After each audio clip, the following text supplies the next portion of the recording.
back to Rian's Pantry. നമുക്ക് ഇന്ന് മൂഷ എന്ന് പറയുന്ന ഒരു മീൻ കിട്ടിയിട്ടുണ്ട്. ആ മീൻ എങ്ങനെ വെക്കുന്നത് നമുക്ക് നോക്കാം. അപ്പോൾ നമുക്ക് അതിന് ആവശ്യമായത് കുറച്ച് എണ്ണ ഒഴിച്ചു കൊടുക്കാം. വെളിച്ചെണ്ണയാണ് ഒഴിച്ചെടുക്കുന്നത്. എണ്ണ ചൂടാകുന്ന വരെ നമുക്കൊന്ന് വെയിറ്റ് ചെയ്യാം. നമുക്ക് ചൂടായി കിട്ടിയിട്ടുണ്ട്. നമുക്ക് കടുകിട്ട് കൊടുക്കാം. കടുകിട്ട് കൊടുത്ത് കിടപാടാണെന്ന് പൊട്ടിക്കാം. അപ്പോൾ നമ്മുടെ കടുകെല്ലാം പൊട്ടി കഴിഞ്ഞിട്ടുണ്ട്. ഇനി നമുക്ക് ഉള്ളി ഇട്ട് കൊടുക്കാം. ഉള്ളി ഇട്ട് കൊടുത്ത് മൂപ്പിച്ചെടുക്കാം. ഉള്ളി മൂത്ത് കിട്ടിയിട്ടുണ്ട്. നമ്മുടെ നാടൻ കരിവേപ്പില ഇട്ട് കൊടുക്കാം.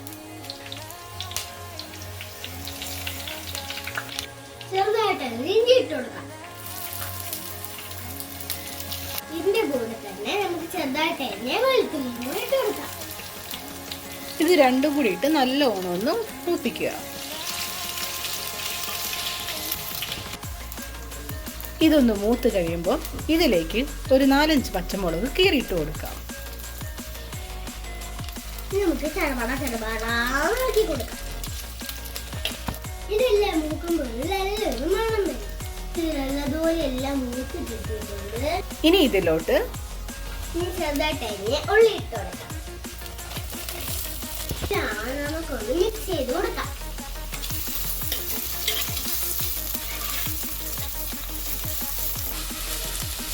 എല്ലാം വരിഞ്ഞ് കിട്ടിയിട്ടുണ്ട്. ഓരോരുത്തരുടെ എരി അനുസരിച്ച് മുളക് പൊടി ഇട്ട് കൊടുക്കാം.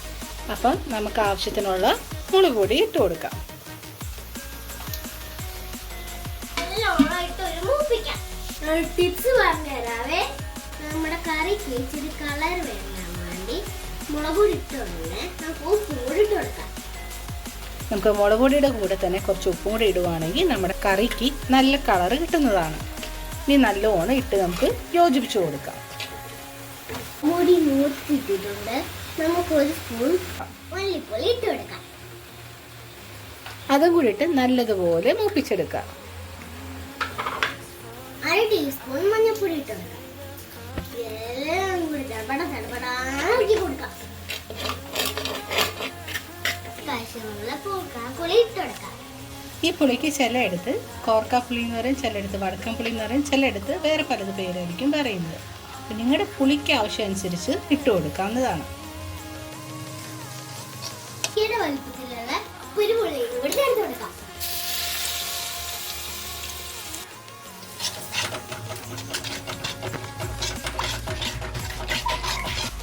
ആവശ്യത്തിനുള്ള വെള്ളം നമുക്ക് ഒഴിച്ചു കൊടുക്കാം. കറിയുടെ എണ്ണയെല്ലാം തിളഞ്ഞെത്തിയിട്ടുണ്ട്. തിളയ്ക്കുന്നവരെ നമുക്ക് വെയിറ്റ് ചെയ്യാം. മൂച്ചുമീൻ കഴുകി വൃത്തിയാക്കി നമ്മൾ കട്ട് ചെയ്ത് വെച്ചിട്ടുണ്ട്. നമ്മുടെ അരപ്പെല്ലാം വെട്ടി തിളച്ച് വെന്ത് കിട്ടിയിട്ടുണ്ട്. ഇനി നമുക്ക് ഇതിലേക്ക് മൂഷിമീൻ ഇട്ട് കൊടുക്കാം.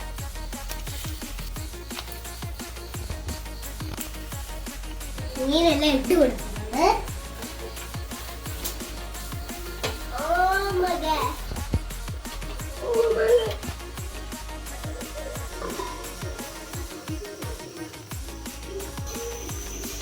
അങ്ങനെ നമ്മുടെ മൂഷി കറി ഇവിടെ റെഡിയായി കിട്ടിയിട്ടുണ്ട്.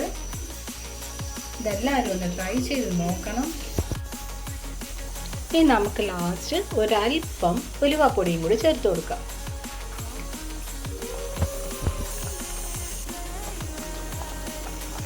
നമ്മുടെ കറി അങ്ങനെ റെഡിയായി കിട്ടിയിട്ടുണ്ട്. ഇനി നമുക്ക് ഗ്യാസ് ഓഫ് ചെയ്യാം.